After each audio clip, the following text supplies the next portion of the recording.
여러분, 지난 6월 3일 지방선거 끝난 지 이제 겨우 12일이 지났습니다. 당선자들은 이제 막 업무 파악하고 있을 시기죠. 그런데 지금 정치권이 다시 뒤집혀졌습니다. 국민의힘이 서울, 경기, 인천, 울산, 부산, 전남, 광주 이렇게 6개 지역 선거 결과를 두고 선거 소청을 제기하겠다고 나섰거든요.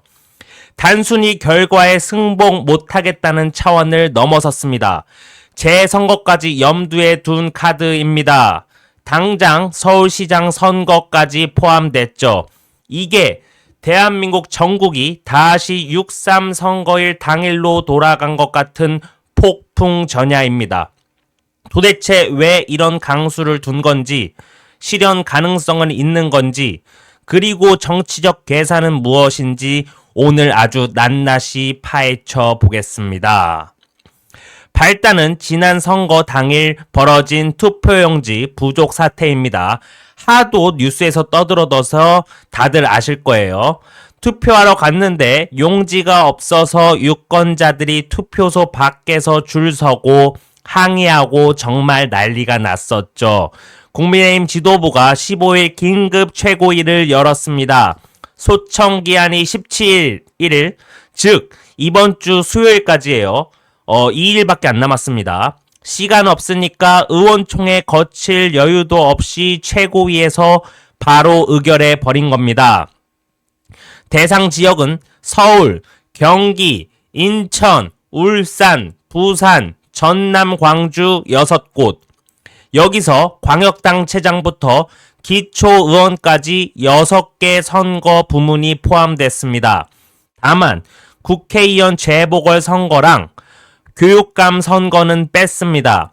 이건 명확한 전략적 판단으로 보이는데요.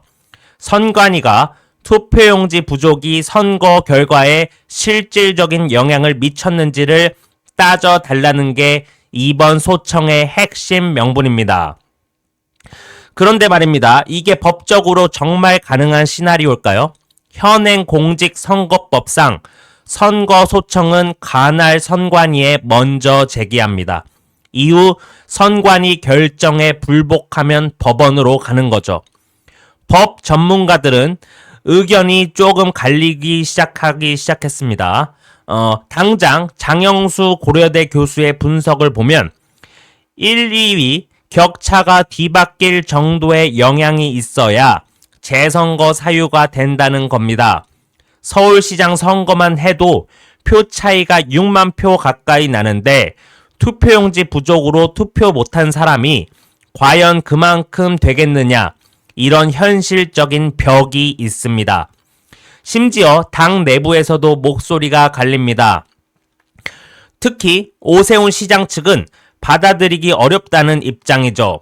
사수한 서울시장을 왜 다시 뽑느냐는 비판, 그리고 장동혁 대표의 리더십 위기를 돌파하기 위한 무리수 아니냐는 시각까지 당 안에서도 이 전략을 두고 도박이라는 말이 나오는 이유입니다.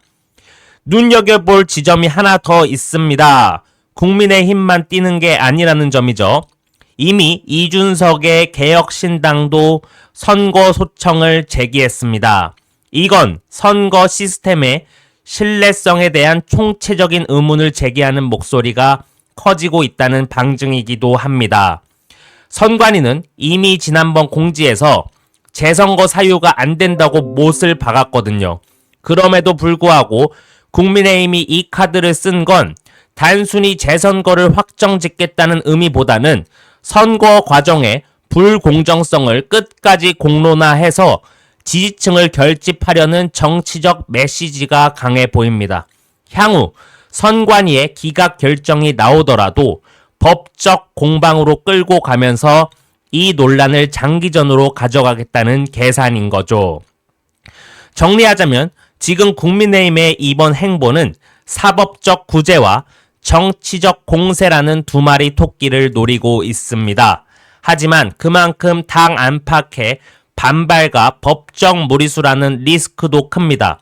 선관위의 판단은 모레 17일 전후로 윤곽이 드러나겠죠. 만약 선관위가 17일 수요일 날 기각하면 바로 법정으로 갈 테고, 그런 이 지방선거의 여지는 올해 말까지 이어질 수도 있습니다. 이 혼란을 누가 수습하고 책임을 누가 질 것인가? 이번 주가 정말 뜨거울 것 같습니다. 여러분은 어떻게 보시나요? 자, 조금 더 깊게 들어가 볼까요? 왜 하필 6개 지역일까요? 국민의힘은 투표용지가 부족했던 전 지역을 대상으로 했다고 하지만 정치권에서는 해석이 분분합니다.